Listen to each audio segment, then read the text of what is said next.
এই 6টি বৈশিষ্ট্য এবং এই 6টি গুণ যাদের মধ্যে থাকবে, আল্লাহ রাব্বুল আলামিন তাদের জন্য ওয়াদা করেছেন যে এই লোকগুলোকে আল্লাহ তাআলা মাগফিরাত এবং ক্ষমার ঘোষণা দিবেন। তাদের জন্য আল্লাহর তরফ থেকে কি থাকবে? তাদের প্রতিদান থাকবে, আল্লাহর কাছ থেকে তারা ক্ষমা পাবে, মাগফিরাত লাভ করবে, তাদের জীবনের ভুল ত্রুটি আল্লাহ তাআলা মাফ করে দিবেন। আর তাদেরকে আল্লাহ রাব্বুল আলামিন ইমানদারের সবচেয়ে বড় কাঙ্ক্ষিত টার্গেট এবং লক্ষ্য জান্নাত দান করবেন ইনশাআল্লাহ। কোন সেই 6টি গুণ, যে গুণ একজন মুত্তাকি মানুষের মধ্যে অবশ্যই থাকতে হবে, এবং এই গুণগুলো আমাদেরকে কিয়ামতের ভয়াবহতম দিনে আল্লাহর কাছ থেকে মাগফিরাত এনে দিবে এবং জান্নাত নিশ্চিত করে দিবে। জানা দরকার আছে না নাই? আসুন আমরা সেই 6টি গুণের সাথে পড়ি। নাম্বার 1, যারা দান করে সুখে দুঃখে সর্বাবস্থায়। নাম্বার 2, যারা নিজের রাগ গুসাকে নিয়ন্ত্রণ করে, কন্ট্রোল করে।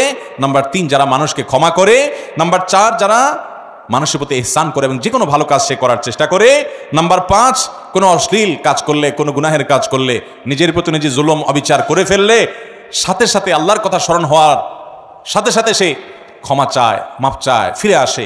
আর নাম্বার 6, সেই পাপ কাজ আর কখনো করে না। এই 6টি বৈশিষ্ট্য যাদের থাকবে, আল্লাহ বলেছেন উলাইকা জাযাউহুম মাগফিরাতুম মির রাব্বিহিম ওয়া জান্নাত। এই লোকগুলোর আল্লাহর পক্ষ থেকে কিয়ামতের ময়দানে এই 6টা বৈশিষ্ট্য নিয়ে যদি কেউ যেতে পারে, তো আল্লাহর পক্ষ থেকে সে ক্ষমা এবং মাগফিরাত এটা পুরস্কার হিসাবে গ্রহণ করবে এবং জান্নাত লাভ করবে। তাজরি মিন তাহতিহাল আনহার, যার তলদেশ দিয়ে নহর প্রবাহিত হবে, সেই চিরসুখের ঠিকানা জান্নাত পাবে। খালিদিনা ফিহা, সেখানে সে চিরকাল থাকবে। ওয়া নি'মা আজরুল আমিলিন, আর আল্লাহর জন্য আমলকারী বান্দাদের পুরস্কার কতই না সুন্দর এবং উত্তম হবে ইনশাআল্লাহ।